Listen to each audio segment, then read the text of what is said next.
Welcome to the Open3D Engine YouTube channel. I'm Alex Damarjian, a technical trainer with the AWS Game Tech team. In the previous video, we created a simple start menu, and in this video, we'll utilize the input component, asset editor, input binding, script canvas editor, and several other UI-related nodes so that we can control our start menu.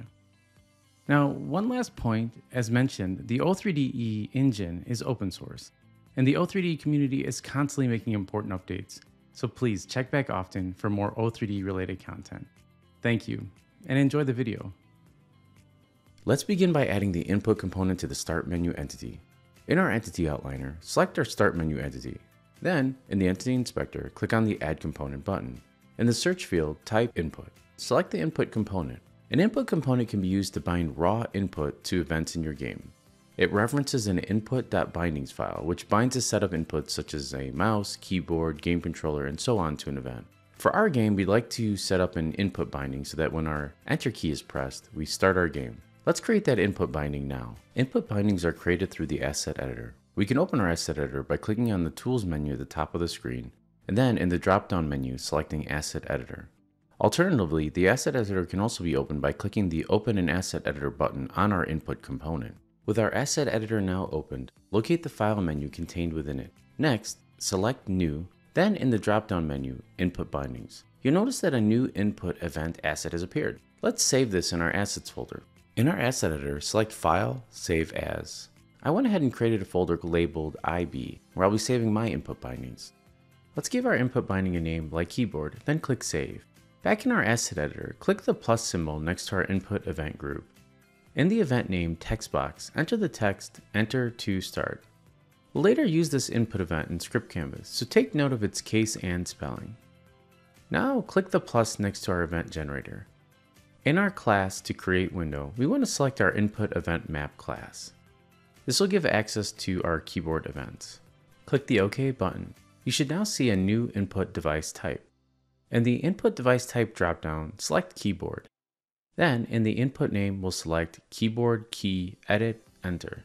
This will give us access to the Enter key on our keyboard. Now that we created our input binding, we can add it to the input component on our Start menu. Click the Select Files button on our input entity, and then navigate to and select the keyboard input binding that we recently created. Let's create a script that allows us to interact with our input bindings. Make sure our Start menu entity is selected. On its Entity Inspector, click on the Add Component button and search for and select the Script Canvas component. There are several ways in which you can open the Script Canvas editor. On our Script Canvas component, there's the Open in Script Canvas Editor button. We also have a button to open Script Canvas in our toolbar. And above that, in the menu bar under the Tools drop-down menu, you can also find a Script Canvas option. Let's click on this one and open up our Script Canvas editor. Before we write our Start menu script, let's learn a little bit about Script Canvas and its interface. Script Canvas is a visual scripting environment that can be used to create game logic and behaviors. At the top of our Script Canvas editor, we have the main menu bar, which is used to create, save, and open our scripts. In the center, we have our tabs panel, where we can switch between different scripts. In the node panel, you can search for nodes, which represent the data, events, and actions that you use to create logic and behaviors for your game or application. You can drag a node from the node palette to the canvas, or right-click the canvas for a context menu and search for a specific node. You can also delete a node by holding the Alt key and left-clicking with your mouse on that node, or by selecting that node and pressing the Delete key on your keyboard. On a node, you can specify values for the parameters. You can connect nodes by dragging the output pin of one node to an input pin of another node. This line creates the connection between the nodes. The Variable Manager shows variables that are used in the script. You can add or delete variables and set their default values. To create a get, set, or onValue change node, you can drag a variable from the Variable Manager onto the script. In the Node Inspector, you can view and modify the properties of a selected node. Multiple nodes can be deleted from your graph by dragging a marquee around them and simply pressing the Delete key. Now let's create a script that will utilize the input binding we created earlier to hide our menu. In our node palette, under the Game Entity submenu, click and drag out an OnEntity activated node. This node is activated at runtime when the entity this node is referencing appears in the level. Here you can see in the source parameter that it's referencing self, which indicates that it's referring to the Start menu entity that this script is attached to. Since our Start menu entity will always be in the level, it is activated once our game starts. Next, under the input section of our node palette, draw out a input handler node. The input handler node is used to connect the events in the input binding we created earlier. Connect the output pin from our game entity into the connect event input on our input handler node.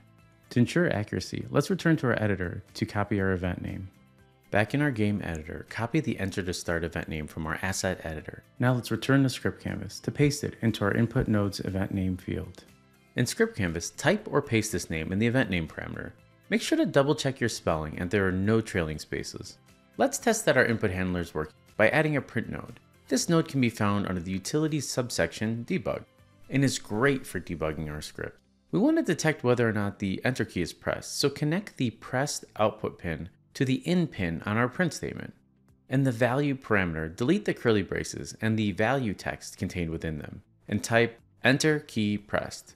This text will appear in the console when our enter key is pressed. Let's save our script by pressing Ctrl S. Give it a descriptive name like enter to start game. Back in our editor, press the play button to run our game. Next, press the enter key on your keyboard. Every time you press it, you should see the text enter key pressed appear in the console. Let's return to the script canvas editor to complete the rest of our script. To narrow our search options, type canvas in the node palette search bar. Under the UI canvas reference section, drag out the get canvas node. The get canvas node will give us access to the canvas attached to this entity.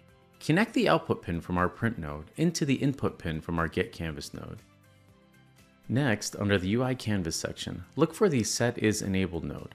Drag it onto our canvas. Connect the output and input pins.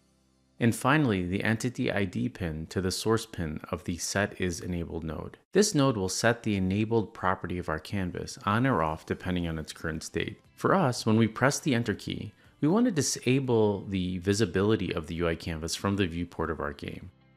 Now, to keep our script canvas graph organized, drag our marquee around all of our nodes. Then right-click and navigate to the group drop-down header and select UI from the list. Rename this group Start Menu. Let's return to our editor to test the latest changes to our script. Press the play button to start our game. Now, when we press the enter key, you can see that our start menu disappears. In this video, we scripted some basic functionality for our start menu. In the next tutorial, we'll begin the process of setting up the 3D elements that we'll need to create our Pong world. And as always, check back often for future O3D related content. Thank you.